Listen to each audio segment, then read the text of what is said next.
We're not expecting a material change from this year in terms of the economics, but I think the thing to be clear about for us is we would be surprised if growth in 2016 was to come out higher than it was in 2015 on a global basis, whereas the consensus, as it always is very bullish for growth prospects for the world. So for us, if growth is the same or a little bit weaker, well, therefore bond yields will be the same, maybe a little bit better. But the problem is we're getting a little bit of a wage pickup in the US, and given profit margins are already turning down now, that puts continued pressure on profit margins. So, there's a potential for risk assets to be a little bit more volatile next year. Well, how to put this? I think it was more a significant event politically than it was economically.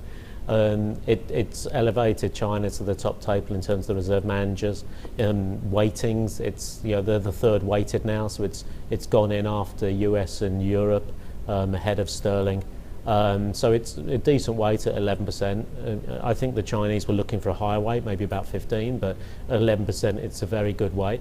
What it means is there's an expectation that reserve managers will hold more of their reserves in the Chinese currency, and what it means is that it also opens up to be more of an avenue for trade, and so more trades are conducted in Renminbi instead of being conducted in dollars. That's something that will invariably happen over time.